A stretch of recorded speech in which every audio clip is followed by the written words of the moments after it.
ஆண்டவருடைய நாம மகிமைப்படுவதாக. அன்பானவர்களே, இன்றைய வார்த்தைக்கு உங்களை அன்புடன் வரவேற்கிறேன்.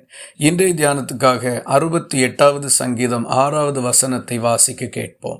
தேவன் தனிமையானவர்களுக்கு வீடு வாசல் ஏற்படுத்தி கட்டுண்டவர்களை விடுதலையாக்குகிறார். துரோகிகளோ வறண்ட பூமியிலே தங்குவார்கள். இந்த வசனத்திலே துரோகிகள் என்றும் பாதிக்கப்பட்டவர்கள் என்றும் இரண்டு தரப்பு மக்களை நம்மால் பார்க்க முடிகின்றது. பாதிக்கப்பட்டவர்களுடைய நிலை என்னவென்றால் தனிமையானவர்களாகவும் கட்டுண்டவர்களாகவும் இருக்கின்றார்கள்.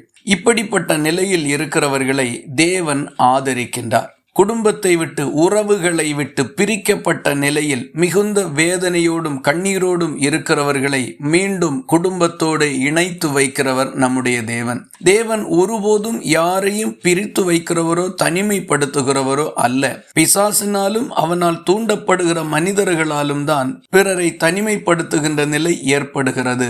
ஆகவேதான் தனிமையாய் இருக்கின்றவர்களை வீடு வாசல் ஏற்படுத்தி குடும்பத்தோடு வாழ்ந்திருக்கும்படி செய்கின்றார். அத்தோடு கட்டுண்டவர்களையும் கர்த்தர் விடுதலையாக்குகின்றார். பல்வேறு சூழ்நிலையில் சிக்குண்டவர்கள், பல கண்ணிகளில் அகப்பட வைக்கப்பட்டவர்களும் அகப்பட்டிருக்கிறவர்களும் ஆகிய மனிதர்களை ஆண்டவர் விடுதலையாக்கி சந்தோஷத்தோடு வாழ்ந்திருக்கும்படிக்கு செய்கின்றார். ஒருவேளை உங்கள் வாழ்க்கையில் குடும்ப உறவுகள் சரியில்லாமல் நீங்கள் தனிமைப்படுத்தப்பட்ட நிலையிலேயோ அல்லது தனிமையை உணர்கின்ற நிலையிலேயோ காணப்படலாம். பிற மனிதர்களால் பாதிக்கப்பட்டு கட்டுண்ட நிலையில் அகப்பட்டிருக்கக்கூடும்.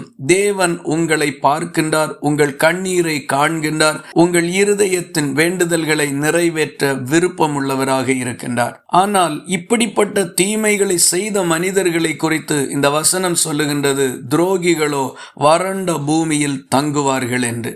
அவர்கள் எந்த மேன்மையான நிலையில் இருந்தாலும் தாங்கள் இருக்கின்ற நிலையிலிருந்து கர்த்தரால் தள்ளப்படுவார்கள். நீதிமானுக்கு வரும் துன்பங்கள் அநேகமாயிருக்கும், ஆகிலும் கர்த்தர் அவைகள் எல்லாவற்றிலும் நின்று அவனை விடுதலையாக்குவார். கர்த்தருக்கு காத்திருந்தவர்களோ மேன்மை அடைவார்கள். இந்த வார்த்தைகள் இந்த நாள் முழுவதும் உங்களுக்கு ஒரு ஆசீர்வாதமாய் இருப்பதாக. ஜெபிக்கலாமா? எங்களை நேசிக்கிற அன்பு நிறைந்த நல்ல ஆண்டவரே, நாங்கள் உம்மை நன்றியோடு துதிக்கிறோம்.